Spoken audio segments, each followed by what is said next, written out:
Good morning, everyone. We're all early birds this morning. I'm glad you're with us. This is Sunday, March 13th, 2016. Our subject is substance, and the golden text from Philippians. My God shall supply all your need according to his riches in glory by Christ Jesus.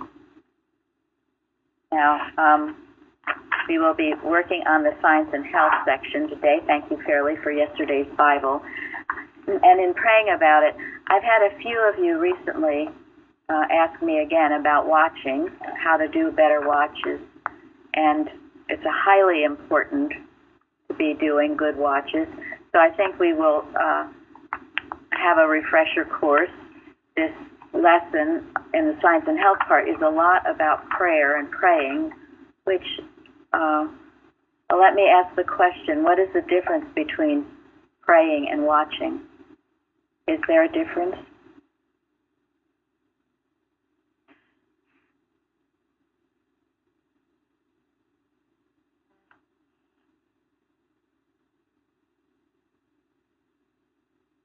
anyone ever thought about that? I get asked that too.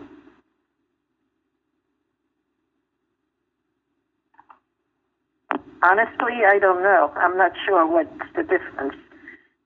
Okay, well, that's a good answer. What was the question? Is there a difference between watching and praying? Is it knowing and affirming when we watch? That's absolutely right. That's also a characteristic of a good prayer.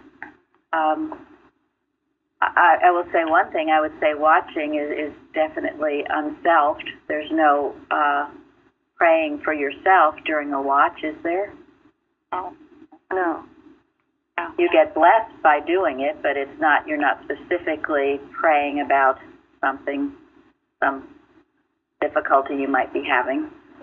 You know, I think one easy way to think about it is to go back to Mary Baker Eddy, and in the publications that she came up with, one of them was called The Sentinel. And it used to have something on there, So, Right. We think a sentinel is a guard. That's correct. I don't think she just did this because she liked the word sentinel, No, you're right. That's absolutely right. The world. Yes, and if they hadn't copyrighted that word, that was an excellent name for the magazine, the Sentinel. And what I say unto you, I say unto all, watch Christ Jesus. And it's the watching is a sense of being on guard, isn't it? Watching out for the mortal mind suggestions and smashing them. That is watching. It is, to some degree, it is somewhat similar to praying, but watching there is a difference. I know at the beginning of watching, I claim God's presence and power, always his power, but then I don't exactly pray to God. I see the claims, I think the claims, and denounce the claims specifically. Yes. But a good watch will apply the truth to the claim, because the claim is a lie about the truth. You have to claim the truth, and when you do that, you are praying to God, because God is truth. Yeah. In a way, a watch is a specific form of prayer. Think about it. As you grow in science, you start out by praying for yourself, maybe for your family, maybe for your business. But as you grow in science, the world becomes your patient. Then a watch really, the impact of the watch is for the world, for the whole, as opposed to self. Exactly. Those are good differentiations. Yeah, right? but I don't know if that is a distinction. I don't remember words, but you know how we say that evil can be subtle and sneaky, and and we need to be aware of it, and so we protect ourselves from that by being aware of that, and knowing that it's not true. Whether that's for ourselves or our family or our church or the country or the world, I think it all has a single purpose, is that we're standing guard for someone or someone's. So are you saying prayer and watch is the same thing? I'm not arguing. There's not a distinction, I think, in watching that whether it's for the world or for yourself. Well, more often when you're trying to protect yourself and your family and the church and the world. It's a sense of protection, I think. So it doesn't make a distinction whether it's the world or for yourself. Well, in watching, you are blessing your family. Absolutely true. But you do not sit down and pray specifically for your child or anything else in a watch. No. And that must be made clear. You will be blessed by doing it because you are working, and of course you would be blessed by it. But it's not a specific prayer for yourself. A watch is something different. And that needs to be made clear. Go ahead, Florence. No, I think that's why Mrs. Eddy has it here in the book. It's watches, prayers, and arguments. There's some distinction here. You're not exactly praying to God about things. You're standing, knowing the truth, right, of the false claims for the world. That's true about a prayer too. And Gary made the point. We start out in prayer perhaps with the wrong concept, praying for ourselves or reaching out to God. Mrs. Eddy deals with that on the chapter of prayer. Then you grow into the right concept of prayer, which I believe it was Amanda at the beginning, she was saying, or someone was saying, affirmation. It's affirmation. It's never really praying to some God out there. It's affirming God's presence and power right here, right now. And in a watch particularly, it is unselfed. So maybe there's not a lot of differences, but it's important to think about it. And this lesson is certainly about prayer. The other thing I want to mention in regard to all of this is this Lent season. Do not take it lightly. When I was in science, as growing up as a child, I never heard of it. I didn't know what it was. I didn't care about it because I was a Christian Scientist. And we learned here, you must take it into consideration because it is world belief. A lot of it is world belief. There are many people mourning Jesus, feeling guilty, condemned, because I have been getting reports of being depressed, being discouraged, being sick, all of these things, this beautiful time of year. And another complaint is that I fall asleep during my watch. Well, what happened with Jesus and the disciples? They fell asleep. They fell asleep. If you think all this isn't related, it is. We're mental beings, and we must be alert and awake to it. So, if you're falling asleep during your watch, what should you do? Get up.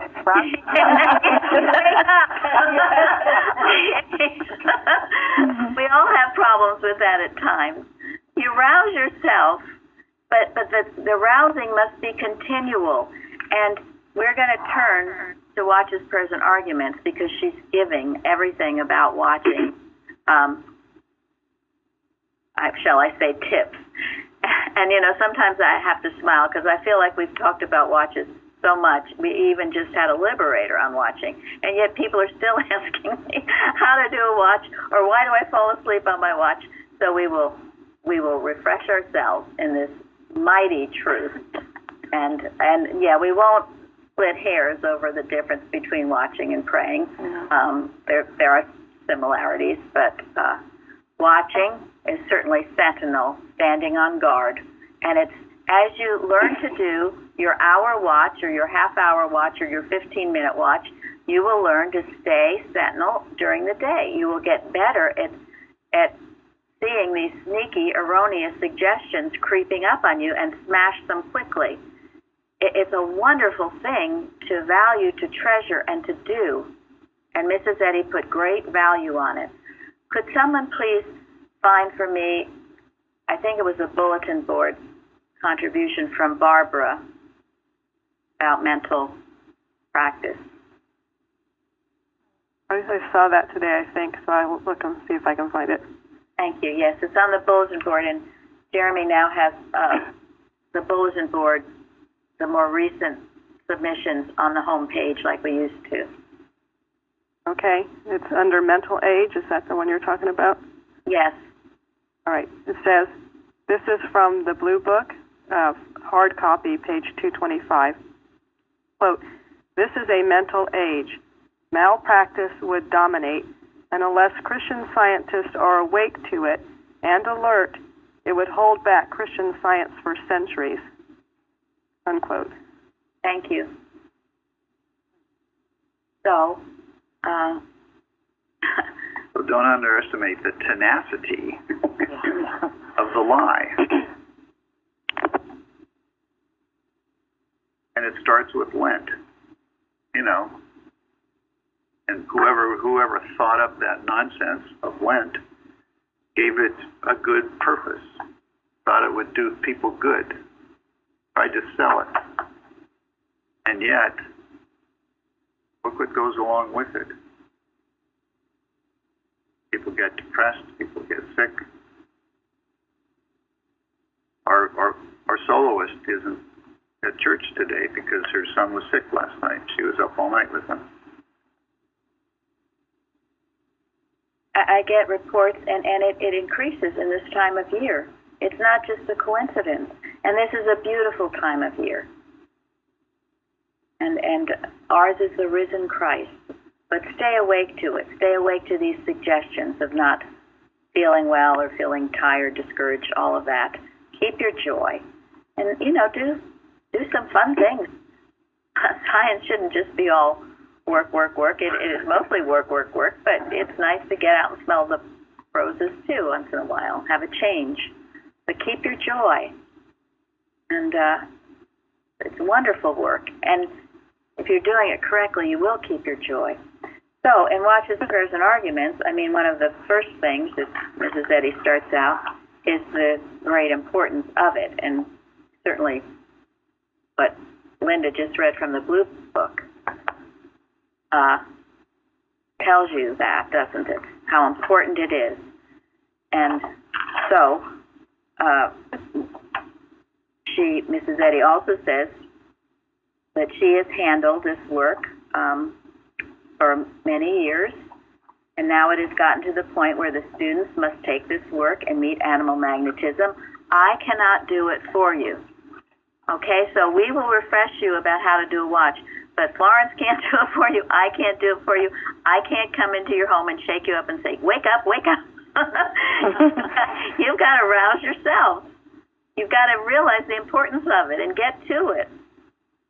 So then she says, you must do it for yourselves. Unless it is done, the cause will perish, and we will go along another 1900 years with the world sunk into the blackest night. Now will you rouse yourself? You have all the power of God with you to conquer this lie of mesmerism. The workers in this field are not healing because they are not meeting animal magnetism, which says they cannot heal. Will you keep your watch? To keep your watch doesn't only mean to be awake at that hour and be working mentally. It means to do the work and succeed in breaking the mesmerism for the 2 hours assigned. If you don't succeed, you haven't kept your watch. What is animal magnetism?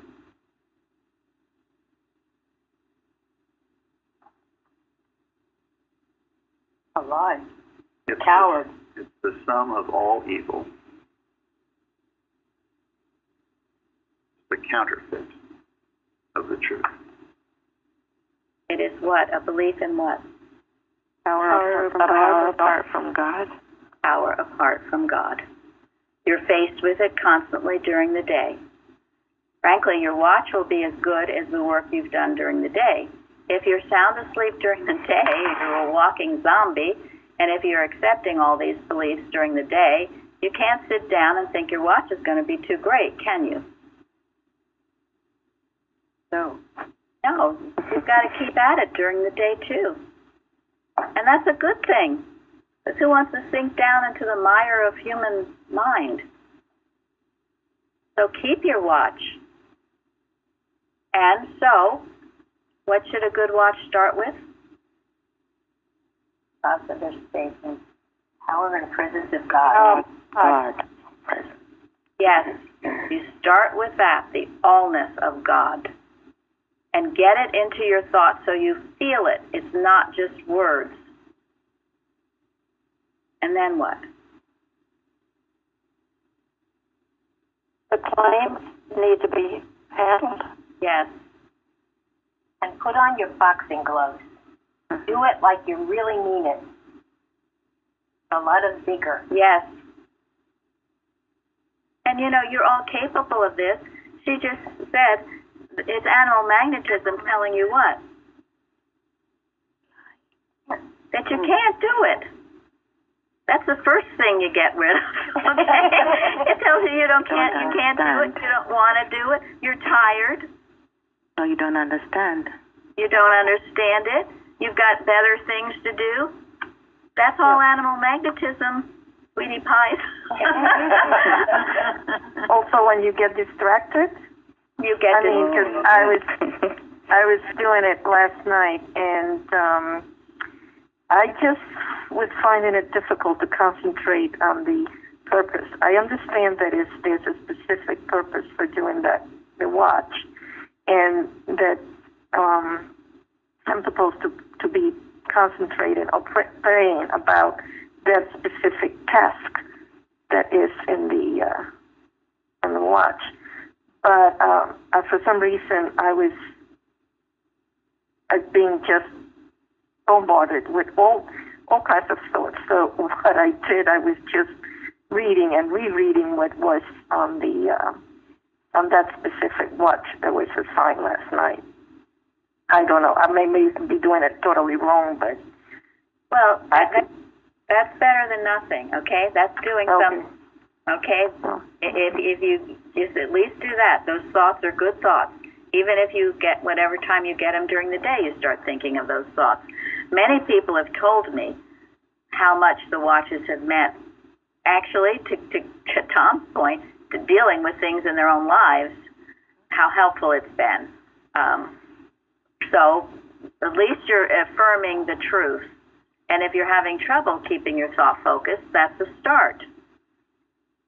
You have to do something. You're right. Because, error comes at every one of us to try to distract us or take us off in some way when we're doing a watch. The devil doesn't like it when we're watching. So it's going to do something, whatever it can, to get you. That's why, as Mary said, your watch will be as good as the day that you have lived before the watch. If you've been alert and taking care of things during the day, your watch will be very effective. You've let things get to you and drag you down during the day. You're going to have one heck of a load to lift mentally before you can even begin to do a good watch. So does that mean you shouldn't do it? No. You keep doing it until another you get excuse. better. Oh, I'm too screwed up to do a watch tonight. I love sometimes I hear people with their excuses. I've told them, make a list, email it to me, and I will read it Wednesday night. And I'll have a good laugh at the excuses that mortal mind gives you for not to do what you should do. Now, I've just read to you why you should be doing this, and this is not my opinion. Mrs. Eddy is saying this. Jesus Christ said it. So if you're thinking of all the reasons why you can't do it, guess what? You're hitting your head against the prick. And if you do it, and if you're conscientious about doing it. It's the greatest joy in the world. Wonderful. Yeah, that's another point, is when you're doing your watch and you're handling these false claims, the news, the advertisements for drugs, that sort of thing, handle them with great deal of joy that God has the answer. Thank God. I mean, what did Jesus do whenever he went around healing people? He thanked God before the healing took place. Thank God that he is there to care for you, care for all of us. Thank God that he has the answer. And then when you attack these claims, they won't bring you down. I think it's the enthusiasm that, there is something that can be done. Because often when you hear so much trouble everywhere, one can get helpless and feel like, oh gosh, there's nothing can be done about it. But here we have specific truths that counteract each one of them. And it's really exciting, really, if you gradually get to doing it correctly. Yes. We're getting some static on your line. Sorry. Yeah, I don't know. Of course. Okay, Yeah, that'll be handled too. So, no, that's right, what you just said. And just so everybody understands, the opposition is only as great as the good that is being expressed. The more good that is being expressed or done, the greater the opposition will be to it. So don't get discouraged when the opposition comes. That's just a sign that you're doing what you should. So we've started with the allness of God. We're handling the claims, and we're told 10 affirmations to 1 denial. Don't get all bogged down in whatever's wrong with the world or you'll sink.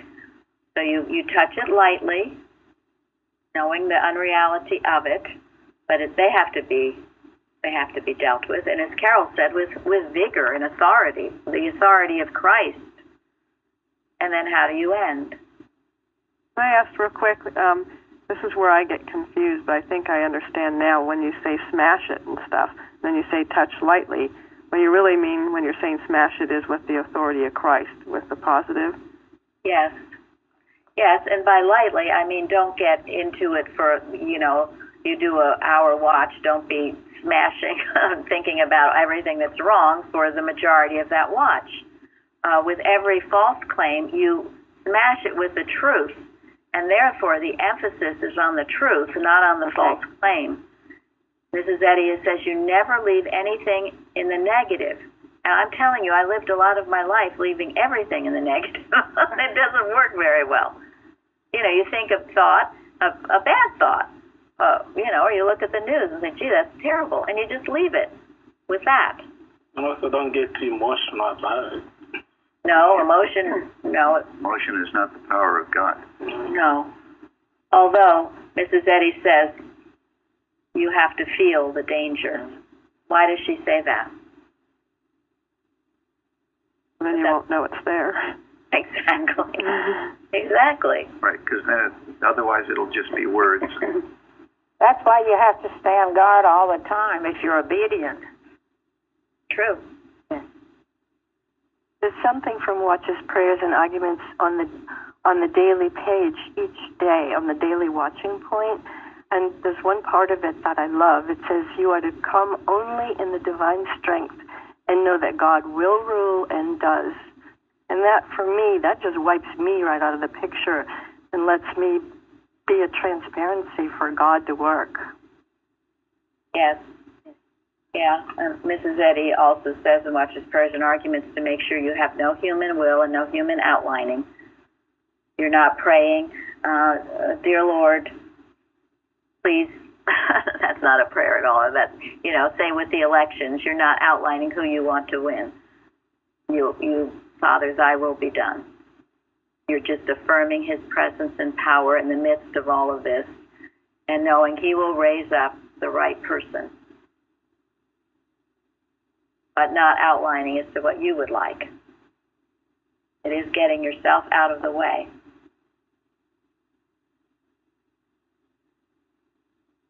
wanted to say one more thing about feeling the danger, because as Eddie said somewhere about scattering your fire. Now, it's one thing that comes, there's a lot of statements of truth, but if you don't feel what it is, you can't be specific about your claims. So feeling the danger is a good thing. So you know what the claim is. You don't give any reality to it, and you don't go overboard analyzing what it is, of course. Yeah. Excuse me. When you say the feeling the danger, it's the same as meaning being aware of what possible dire consequences could be if something is not handled. Well, yeah. I mean, Mrs. Eddy, we just read some things from Mrs. Eddy, who was telling us the dire consequences. It was interesting because yesterday after the class, Jeremy said, he went through all the curses one by one, and he said how many of those curses had actually happened to him.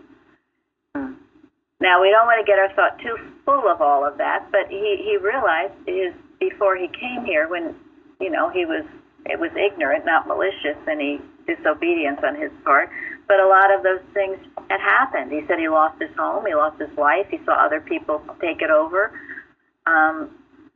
A lot of the curses started happening, and that's partly why we get this stuff, to stir us, to make us not so complacent, but to realize if we just fall asleep, the enemy will find us and shoot holes through us in belief in the Adam dream. It's always in belief in the Adam dream.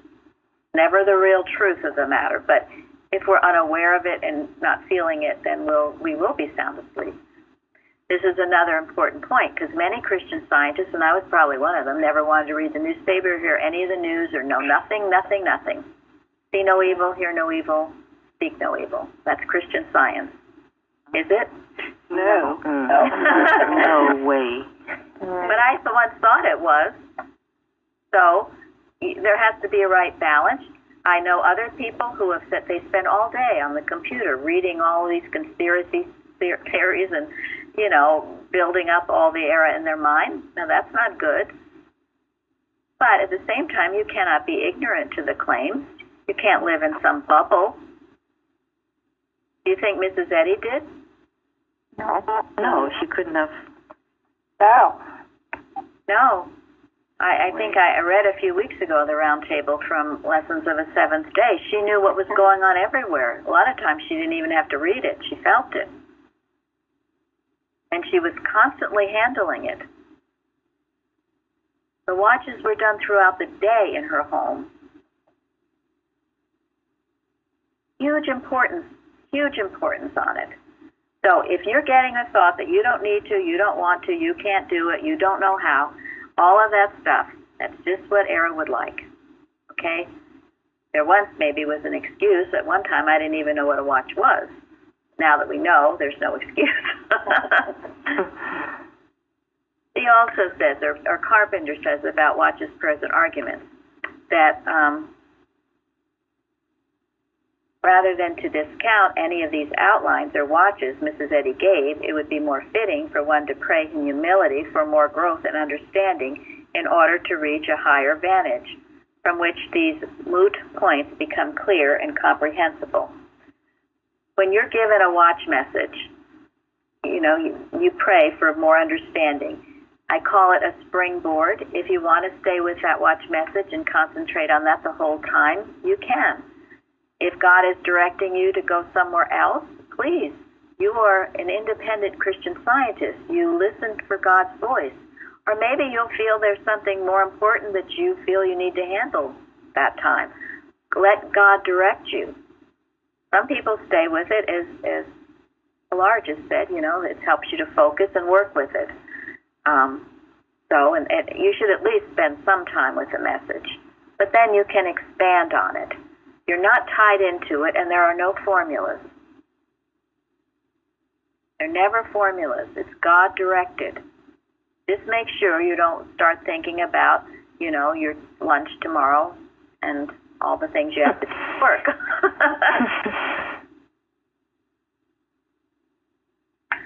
Okay. I'd like Florence. You wrote something I thought very beautiful on the forum about the lesson, and you applied it to a watch. And what was that? You remember? One second. This week's you're talking about, right? Right. Mm-hmm. I wrote two things actually.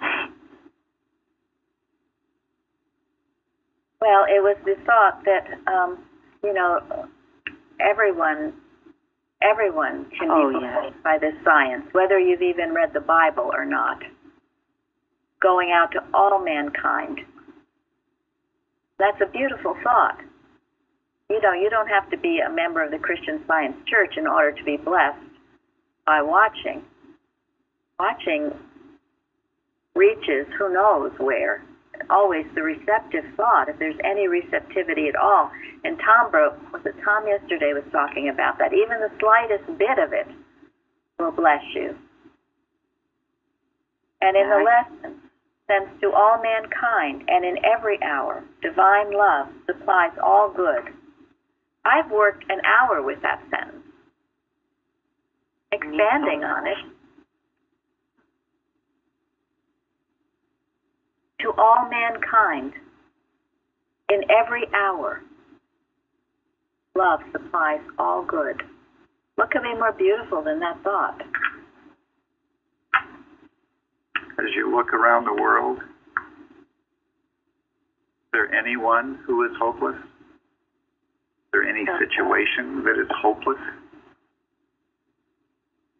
Is there any nation that's outside of God's love? Divine principle? Is there any place that divine principle is not ruling? I mean, it would look that way. That's why we watch, to handle that false picture. Put the love of God everywhere in our own thinking. Deeply beautiful, really. Yeah, all we can handle is our own thinking, right? It's our own thinking, our own viewpoint we are addressing. We're not going out trying to change the world and all those bad people and all of this. That, of course, would be terrible watching. We are changing our viewpoint. Now, what does Mrs. Eddy say about arguments?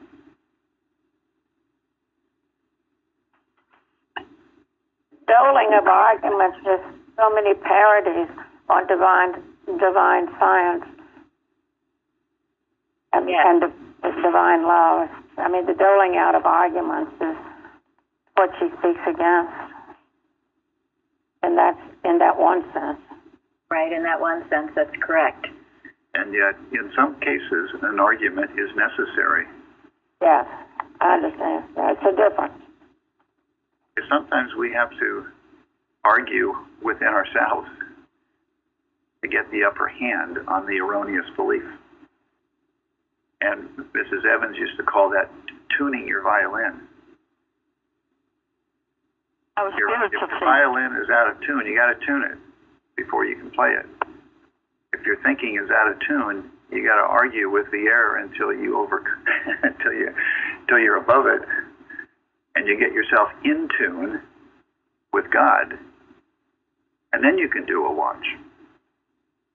Yeah, in Watches, Prayers, and Arguments, Carpenter says on page 454 of the textbook we read, remember that the letter and mental arguments are only human auxiliaries to aid in bringing thought into accord with the spirit of truth and love, which heals the sick and sinning. So you might start out with arguing a little bit, but the point of a watch is to get you to this feeling of the allness, the all-presence of love, to get a feeling of just tremendous love for all mankind pouring forth. You know, Karen mentioned it a week or so ago at the Roundtable, how she was feeling this tremendous sense of love. That's the ultimate sense. That's the power. The power. Become conscious. Remember that statement in Science and Health? Does anyone know it? Become conscious for a single moment. Yes. And whatever problems you have will go. That's the state. That's the divine consciousness that is so important, and it's worth working for and to getting into. That's what she demanded of her students in her home. And as I've said, they did a morning watch for an hour to handle fear and unity, an afternoon watch for an hour, an evening watch for an hour, all in unity, and then they got up in the middle of the night and independently and did an hour or two in the middle of the night. It was constantly going on. So please don't complain if you have a little watching to do. It was also described her household that despite all of these watchings that they were due, there was still time to do all the things that they needed to do around the house. That's right. Yeah. And as many of you have discovered, the more that you do this work, the more time you will have, because simple problems you're having or things you have to do will suddenly just unfold easily or simply. Someone will make a phone call, someone will do something, or you'll be in the right place at the right time. You'll be in the rhythm of spirit. You'll find how amazing it is, how little time you really need for your basic human needs. They really require very little time. I think it really is bringing the whole unfolding of a day under God's government. So then what all you need to do is what you will do. Instead of what I used to do, running all over the place, I go here and the place is closed, and then the place is closed where I didn't have to go. Yes. Or you go and you get in a traffic jam. Well, if you went at the right time, you would have just sailed smoothly through. I think you gave it something about that last week. Yeah, all of this will start happening. You feel in sync with your Father. It says, too, in Watches, Prayers, and Arguments, when Mrs. Eddy found the students making error real, she had to stop their work and direct their thoughts to the right side only. When she found them repeating arguments like parrots, without a spark of spirit in them or with a strained anxiety that carried little faith in God, she had to rebuke them. She said when she found students using the repetition of mere words without the spirit, she declared that they were chattering the letter like little mockingbirds. She explained that the apathy, the lack of love, and Christian vigor came of seeking only the letter of truth and stopping there, because it costs so much more to gain the spirit thereof. Wow. There again, it's easy, it's easy just to repeat words. But is your heart, do you have a heart of love for mankind? And if you don't, what do you do about it? Or if you think you don't? Ask God for it. Right. The definition of man in recapitulation. You are the what?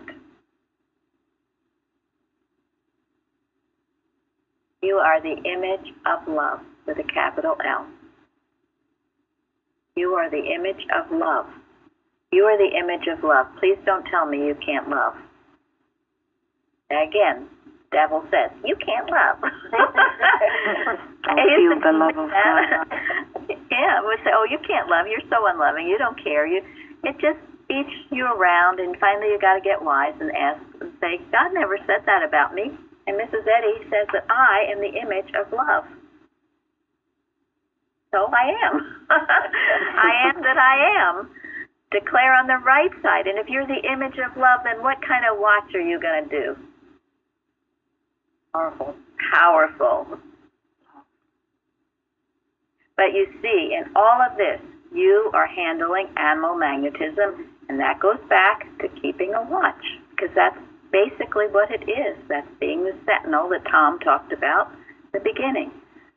A watch, someone on guard, standing on the hill, looking out, being a sentinel, and not letting the enemy get past him.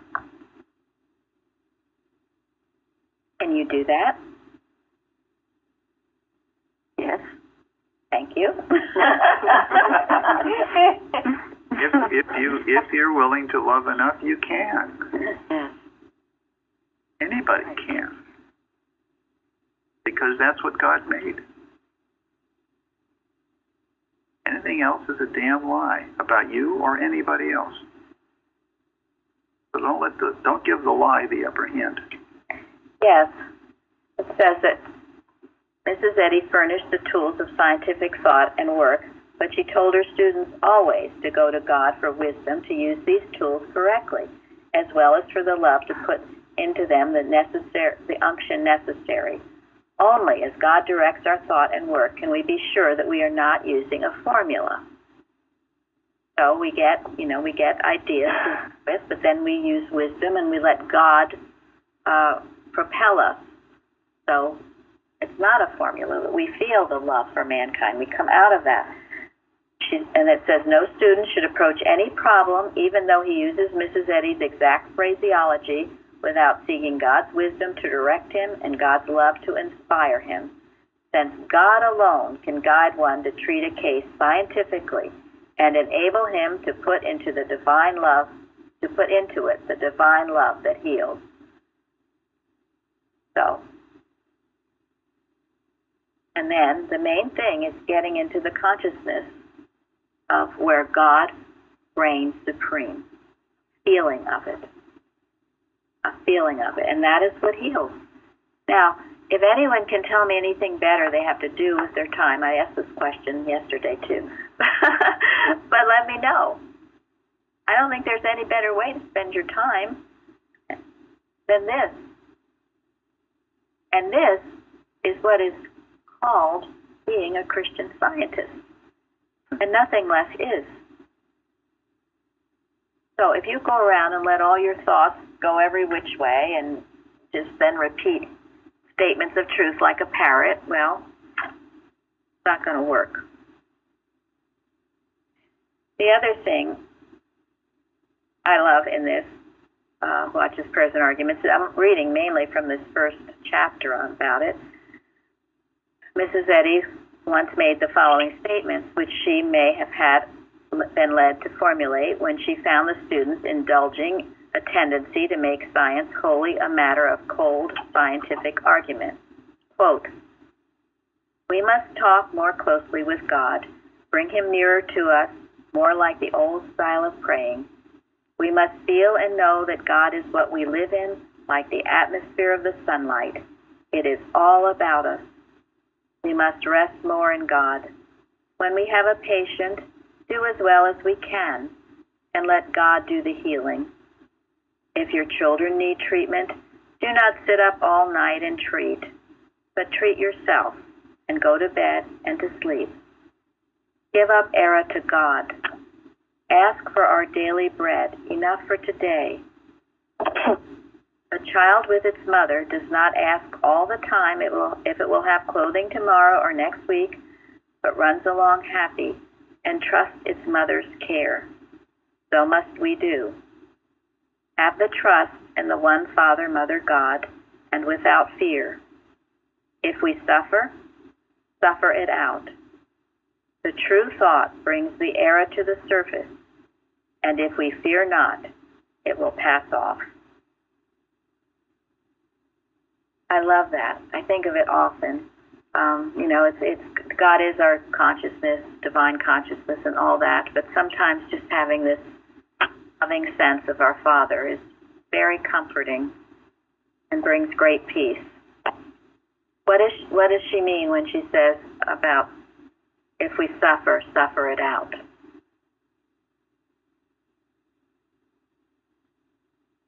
It. Keep working until it's destroyed. Yes. Thank you. Don't ever turn. Yeah, don't turn from God and say, well, God's forsaken me, so I'll go somewhere else. Yeah, I'll go to the mall today. Enduring. Yes, enduring. If you suffer, you just like Jacob wrestling with the angel, you suffer it out. You don't just leave it there. I used to be chronically suffering because I never did this. You suffer it out. You have your good fight, and then gain the victory. Gain that sense of omnipotence. That's true with a watch. You can start out feeling overwhelmed with what's wrong with the world. You suffer it out. You get in there. You put down all those false suggestions, and you end up victorious. Do you know would it also? Oh, go ahead, Mary Beth. No, please. Would it all? when suffering it out, would it also mean like when you're standing for what is highest right, principle, correctly, and for example, there's resistance from family or or from your boss, things like that. Like when they say render to Caesar's what is Caesar's, and you're alone. Well, yes, in a way. If as a result of that you feel like you suffer, in other words, if you lose your job, don't give up. Don't think, well, I've done something wrong. But when you get opposition from people, you have to be wise as to how to deal with it. In other words, you may not be suffering physically. It may just be challenging. Right. Yes, that's what I meant. And yeah. That's different from suffering. If it's challenging, you just stand your ground and you let God guide your tongue. And God will change what needs to be changed. Okay. Got it. Good. Thank you. Welcome. All the time trusting that God will bring the right outcome. He does. Yes.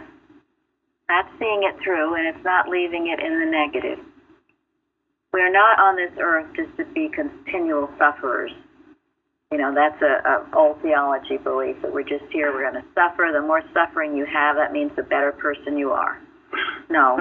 You will have suffering, but you suffer it out. You see an end to it. You don't just continually feel miserable. So that means if you are suffering or something's bothering you, you work it out. Don't ignore it. I said go to the mall, but maybe that's what I used to do rather than face my problems. Go shopping, just do anything, watch football, whatever people do to ignore. But then when the football game's over, you're back to the problem again. Suffer it out. Become victorious over whatever the belief is. And remember, all of this is belief. And belief has no source, no cause, no law, no substance. It is not of God. Therefore, it is just a big poof. Error is a coward before truth, Mrs. Eddy says. But you have to prove it. You have to suffer it out to prove it. When you prove it, you have grown. And with that comes the peace that passeth all human understanding. It's an incredible peace when you do this work and you come to the other side. And we can talk about all of this until we're blue in the face, but you have to do it. And when you do it, you will understand the truth of what's being told here. But you have to do it. There's no way else. And I'm sorry, Florence cannot do it for you. You've got to do it yourself.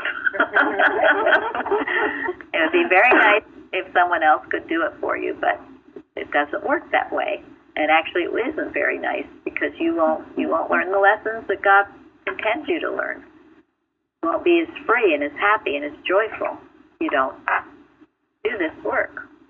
And Jesus didn't do it for us either. No, no one did it for us. He taught us how. And Mrs. Eddy also, it says that Mrs. Eddy has given us watches, which you find in this book, to teach us to think Christian Science continuously.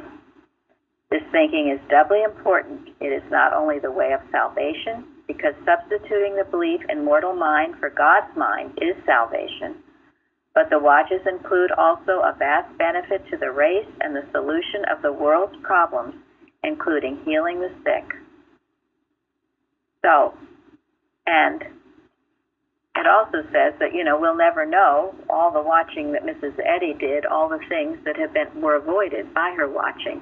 And that's true of our work now, too. We don't know what's been avoided. That's why you never get discouraged. You never say, oh, well, look at that. Look how bad this is. My watch didn't work. Bourgeois, as they say.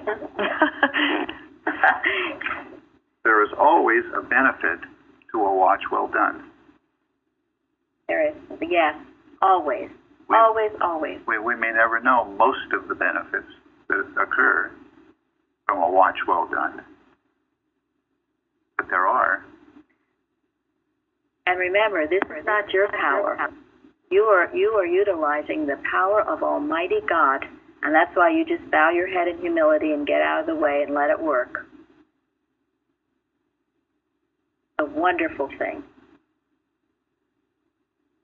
So I will conclude miscellaneous writing, page 12.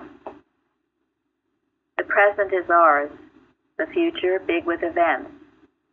Every man and woman should be today a law to himself, herself, a law of loyalty to Jesus' Sermon on the Mount.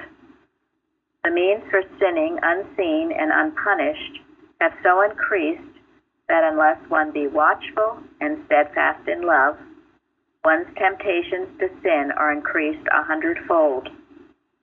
Mortal mind at this period mutely works in the interest of both good and evil, in a manner least understood. Hence, the need of watching, and the danger of yielding to temptation from causes that at former periods in human history were not existent. The action and effects of this so-called human mind in its silent arguments are yet to be uncovered and summarily dealt with by divine justice. We should measure our love for God by our love for man, and our sense of science will be measured by our obedience to God, fulfilling the law of love, doing good to all, imparting, so far as we reflect them, truth, life, and love to all within the radius of our atmosphere of thought. So, thank you all for your participation. If any of you have more questions about watching, heaven help me. No, please send them. Well, we will continue to discuss. So we'll have a wonderful service with the power and presence of God with us. Thank you all. Thank you. Thank you. Thank you.